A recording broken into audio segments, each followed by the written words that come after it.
یه عکسی رو تو اینستاگرام میبینید و میدونید که طرف با گوشی گرفته، اما انقدر با کیفیته که تعجب میکنی. خودت هم نمیتونی با آیفون عکسای اینجوری با کیفیت رو بگیری. تنظیمات و تیپس اند تریکسی که در رابطه با دوربین آیفون هست کلی قابلیت در اختیارتون میذاره که باید بلد باشی، ولی احتمالاً همه اونایی که آیفون دستشونه عین خودم این تنظیمات رو تا الان از بالا تا پایین نگاه نکردن. میخوایم بریم تو تنظیمات آیفون همه رو دونه دونه توضیح بدیم، ببینیم که چه قابلیتایی داره، کدوماشو باید تغییر بدیم، کدوماشو باید عوض کنیم تا بهترین حالت ممکن برای عکاسی و فیلمبرداری باشه. البته تو موقعیت‌های مختلف حتما فرق داره، توی شب، توی روز، توی نور کم، نور زیاد، و راجع به همه اینا میخوایم صحبت کنیم.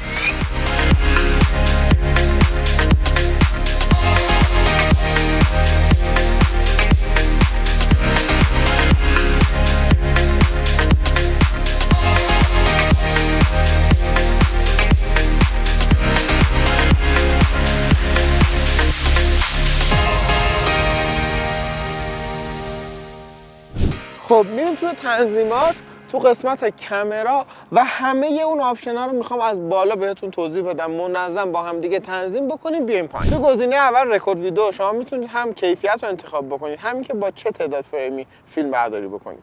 واردش که میشید تمام توضیحات حجم هر کیفیت هم زیرش نوشته. طبیعتاً اگه با کیفیت بالاتر ضبط بکنید حجم بالاتری هم داره، ولی از اون تصویر بهتری هم دارید. قسمت پایین شو پال فرمت رو اگه بزنید 2 تا فرمت اضافه میشه که اینا تعداد فرمشون متفاوته و کمک میکنه تو جاهایی که پرپر نور دارید اگر اونا رو انتخاب کنید که پرپر نورتون کمتر بشه. گزینه بعدی انهانس استابیلیزیشن برای سینماتیک مود و مود ویدیو که خیلی کمک میکنه لرزش دست شما کمتر بشه، پس موقع فیلم برداری روشنش بکنید تصاویر خیلی بهتر میشن. گزینه بعدی برای حالتیه که نور کمه. وقتی نور کمه روی مود اکشن کامرا تصاویر یکم بد میشه، بهتره اینو روشن بکنید. اما اگه نور کم نبود نیاز نیستش که از این استفاده بکنید و تصاویر خیلی خوبی هم میتونید بگیرید. گزینه بعدی HDR که وقتی روشنه شما با داینامیک رنج بیشتری دارید تصاویر رو ضبط میکنید و خودش توضیحش رو زیرش نوشته که 60 فریم در ثانیه و 10 بیت تصاویر رو ضبط میکنه که باز اگه روشن باشه تصاویر بهتری دارید. اگه نمایشگرتون هم HDR ساپورت باشه باید بذارید روی اون حالت. آپشن بعدی اوتو FPS 2 حالت داره، یه دونه اوتو 30 فریم، یه دونه اوتو 30 و 60. یه حالت هم که خاموشه.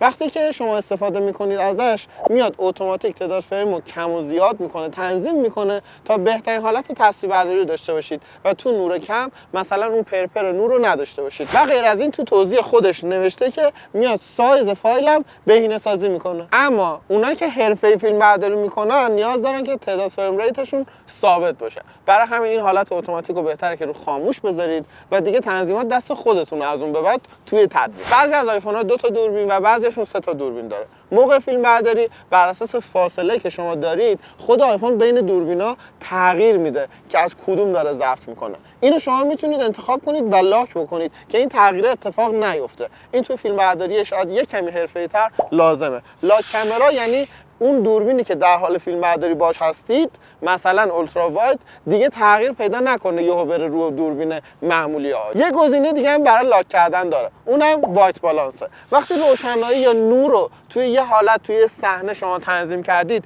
بعد از اینکه تغییر جهت میدید نور تغییر میکنه، اتوماتیک برمیگرده به حالت اول. اینو شما میتونید لاک بکنید که خیلی جاها به درد میخوره، مخصوصا وقتی که مثلا از یه زمینه تاریک یهو میخواد برید توی زمینه روشن، یهو وایت بالانس تغییر میکنه و کلا ویدیو به هم میرزه. اینم میتونید از اینجا روشن بکنید و قفلش کنید. آپشن بعدی رفت به اسلو موشن داره. این که تعداد فریمی که شما دارید ویدیو رو ضبط میکنید و انتخاب میکنید. این مثلا 240 فریم بود، 120 فریمش سریعتر میشه. بین این 2 حالت میتونی انتخاب کنید. طرز یکم هوا.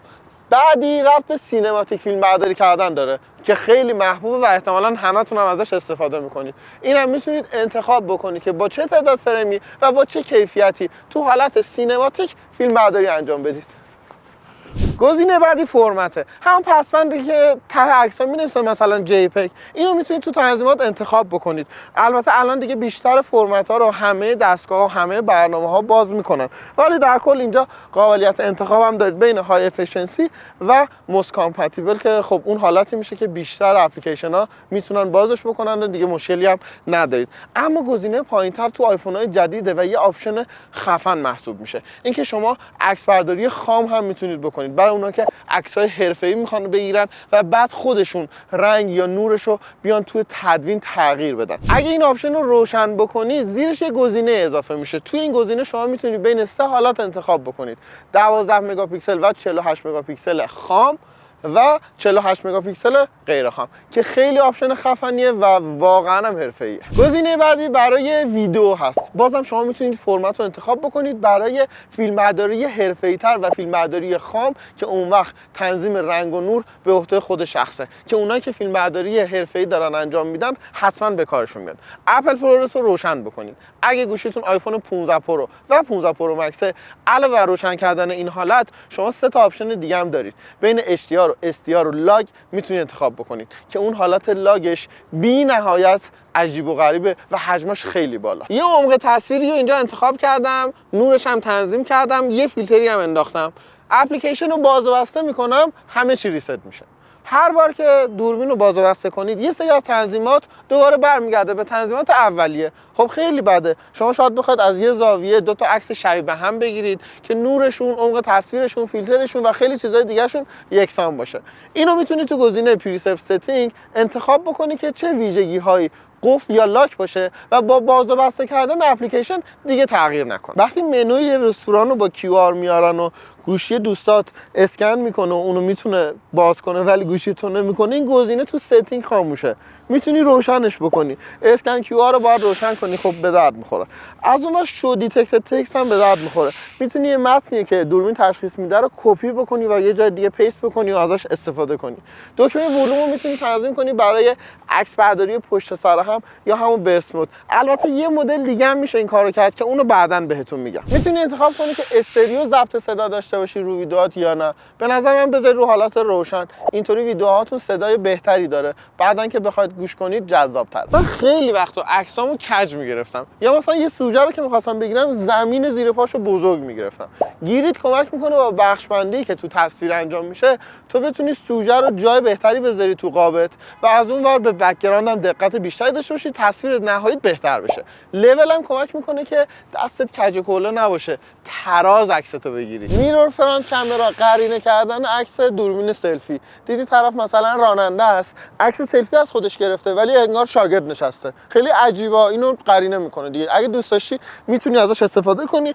اینجا خاموش روشن میکنی. و یه آپشن دیگه، بیرون کادر توی صفحه توسی کم رنگ تو بقیه تصویر رو داری میبینی، یعنی اندازه کل صفحه گوشیت.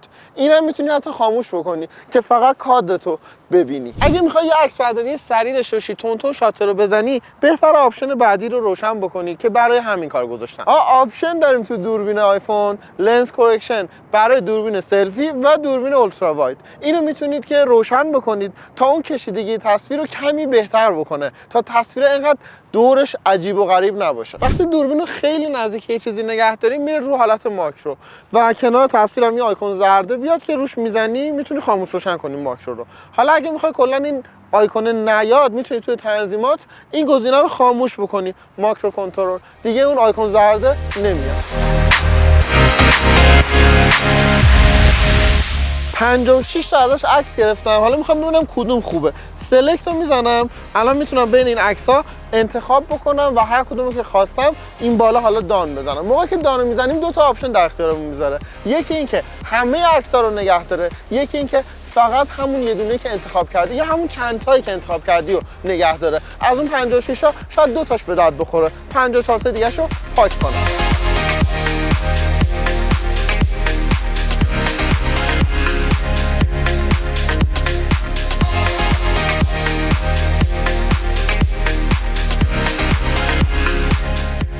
واسه عکاسی پانوراما میتونید جهت فلش روی تصویر رو تغییر بدی. فقط کافیه یه بار بزنی روش تا بین چپ و راست تغییر کنه. یعنی اگه خواستی اینوری عکس بگیری فلش اینوری بود، یه دونه میزنی روش فلش از سمت چپ شروع میشه. و اگه خواستی از یه جسمی که خیلی ارتفاع زیادی داره عکس برداری کنی، بهتره که گوشی رو افقی کنی و حالا اینطوری بزنی فلش رو از پایین به بالا بیای بالا.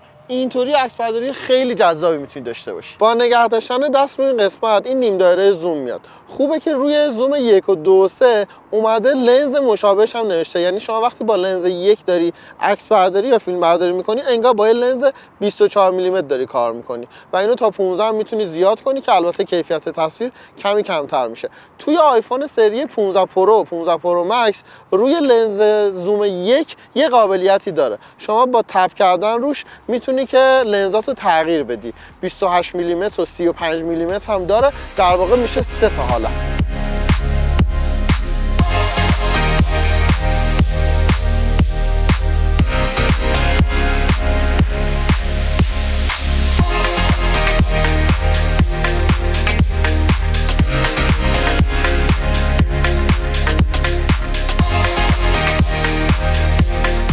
تنظیمات دوربین رو از داخل ستینگ آیفون بررسی کردیم. حالا بیاد خود اپلیکیشن دوربین رو باز بکنیم ببینیم که از داخلش چه تنظیماتی داره. اینجا یه سری ترفند و تریک هم میخوام بهتون یاد بدم که کمکت میکنه عکس و فیلم‌های باحال‌تری بگیری. بعد از اینکه دوربین رو باز میکنی روی هر قسمت که باشی، مثلا فوتو، ویدیو، پورتریت، سینماتیک یا هر چیز دیگه، بالای صفحه و پایین صفحه احتمالاً یه سری آپشن و ویژگی داری. بعضیشون میانبر همون تنظیماتی که از داخل ستینگ انجام میدادی، اما بعضیشون فقط از داخل دوربین قابلیت دسترسی داره و اصلا تو تنظیمات نبود. برای مثال تو قسمت فوتو دست رو از وسط صفحه به سمت بالا میکشیم، این پایین نوار ابزاری اضافه میشه که یه سری ویژگی ها هست که میخوام بهتون توضیح بدم. خب اولیش که فلش لایت، میتونید بذارید رو حالت خاموش روشن یا اتوماتیک. دومیش استایل عکس برداری شماست که 2 تا حالت داره که هم میتونید دستی تنظیم بکنی، هم 5 تا مود دیفالت داره که با بازی کردن گرمی و سردی و میزان رنگ توی عکس یه تم خاصی به اون عکسی که تو میگیری میده. گزینه بعدی ابعاد تصویره که میتونی تصویر مربع بگیری یا تصویر مستطیل بگیری و بر اساس جایی که میخوای اون عکس رو آپلود بکنی همیشه انتخاب بکن. مثلا استوری اینستاگرام یا نه پست برای اینستاگرام یا تو یوتیوب یا جاهای دیگه اگه میخوای آپلود کنی دقت به اون مورد داشته باش. گزینه بعدی اکسپوژر. بعد از اینکه تنظیم کردی رو عدد دلخواهت و نوردهی تصویر شد اون نوردهی که تو دوست داری با توجه به تاریکی و روشنی محیط، این بالا هم بهت نمایش میده گوشه سمت چپ کنار لوگو فلش که چه عددی رو انتخاب کردی. این از اون گزینه هایی که اگه دوربین رو ببندی وارد بشی دوباره ریست میشه میاد رو صفر. برای اینکه این اتفاق نیفته یادت تو تنظیمات گفتم تو قسمت پریسرو اونجا میتونی که لاکش بکنی. اگه لاک کنی بعد از برگشتن و باز کردن دوباره اپلیکیشن دوربین همون عدد قبلی ثابت میمونه و روی اون میتونی عکاسی کنی. 2 تا آپشن دیگه که داری، یکی تایمره که گزینه بعدی میتونی رو 3 ثانیه و 10 ثانیه بذاری و دومی هم فیلتره. فیلتر هم اگر انتخاب بکنی خب تم عکس، تم رنگی عکست متفاوت میشه و شاید بتونی عکسای بهتری بگیری. حالا بریم بالای صفحه. تو قسمت بالا دوباره گزینه فلش رو داریم برای اینکه در اصل دسترسی سریعتری داشته باشیم موقع عکاسی. از اینجا هم میتونی فقط خاموش و روشنش بکنی. بغلش باز همون دسترسی به اکسپوژر رو داریم که وقتی بزنید از پایین میتونید تنظیمتون رو تغییر بدید. یه فلش این وسط هست که وقتی میزنی همون نوار ابزار پایینی میاد و میره. اما آپشن بعدی برای انتخاب فرمته، همون حالتی که میتونی رای مکس یا رای 48 مگاپیکسل و رای 12 مگاپیکسل و HEIF رو انتخاب بکنی. یه حالت هم داره که خاموش میکنی و عکس 12 مگاپیکسل معمولی میگیره. وقتی HEIF روشنه حجم عکس 48 مگاپیکسلی تقریبا برای مثال 75 مگابایت اگر باشه، تو حالتی که اینو خاموش میکنی و عکس 12 مگاپیکسل میگیره حجم عکس میشه 5 مگاپیکسل.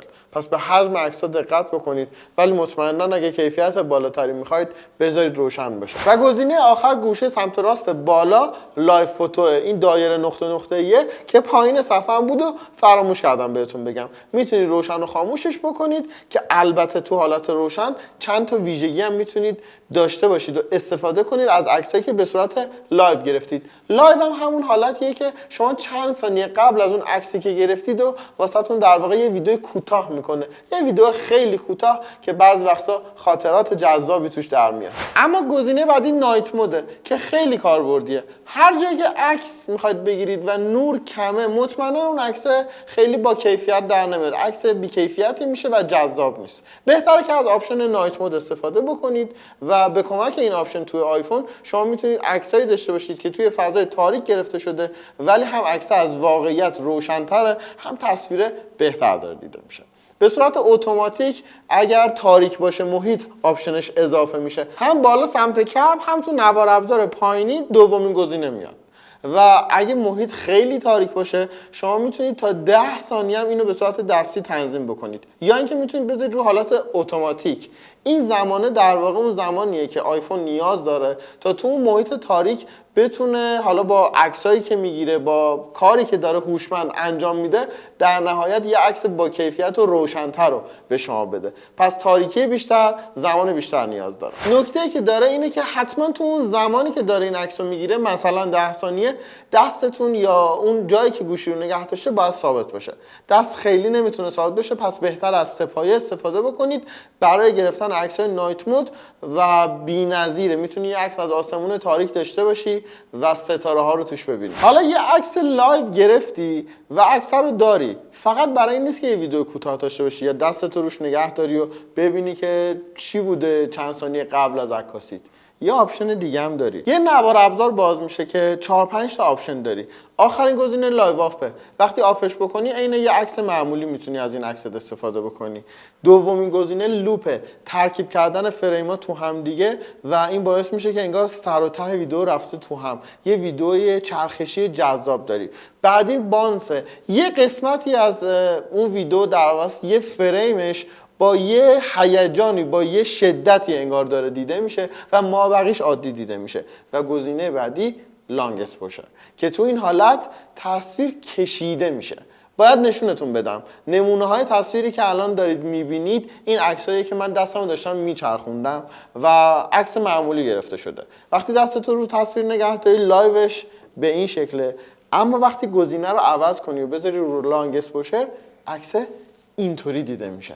خیلی جالب نیست؟ با گزینه لانگ اکسپوژر اون قطاری که در حال حرکته به صورت ادامه دار رو همینطوری کشیده داری نشونش میدی. یه مسافرم جلوش وایستاده، اینطوری کلی عکس خلاقانه و هنری و باحال میتونی بگیری. بعد از فوتو میام رو مود پورتریت. حالا نوار ابزار پایین رو یه چک میکنیم، دستمون رو که میدیم بالا دوباره میاد، اما میبینیم که یه آپشن متفاوت جدید داره.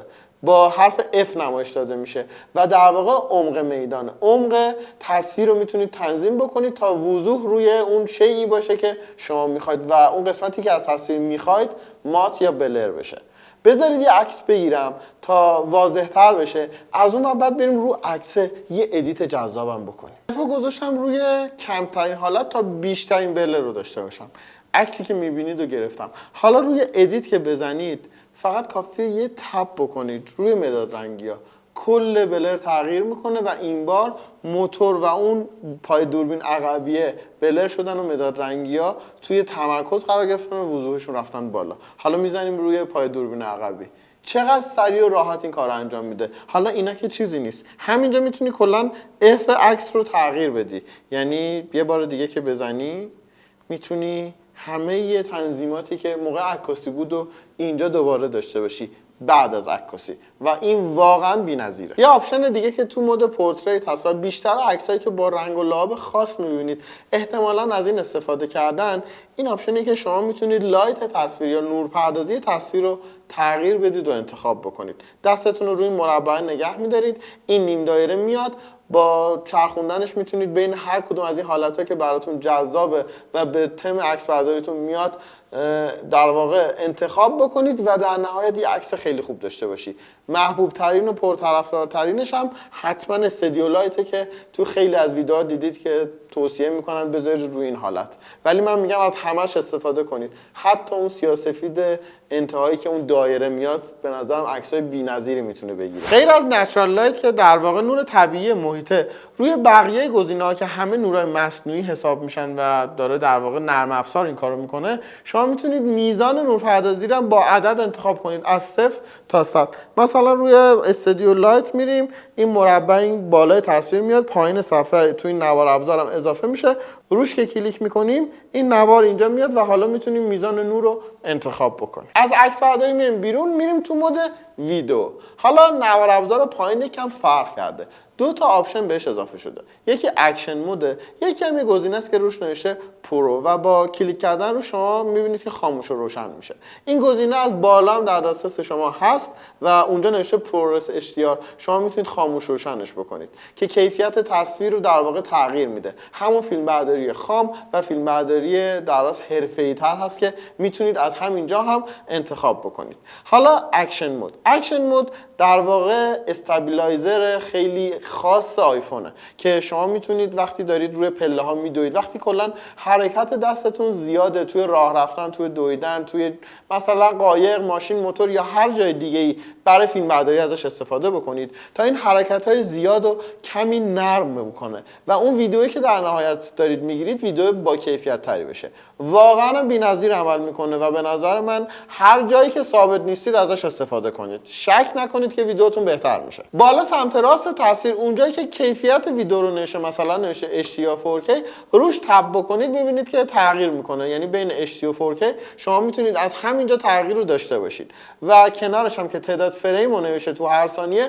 باز با تاب کردن رو شما میتونید که تعداد فریم رو عوض بکنید. بین تمام تعداد فریمایی که گوشیتون ساپورت میکنه اینجا میتونید انتخاب کنید. روی مود سینماتیک ما فقط 2 تا آپشن داریم، یکی تعیین عمق میدان و یکی هم میزان نوردهی، همون اکسپوژر که F و اکسپوژر رو میتونیم این پایین انتخاب بکنیم.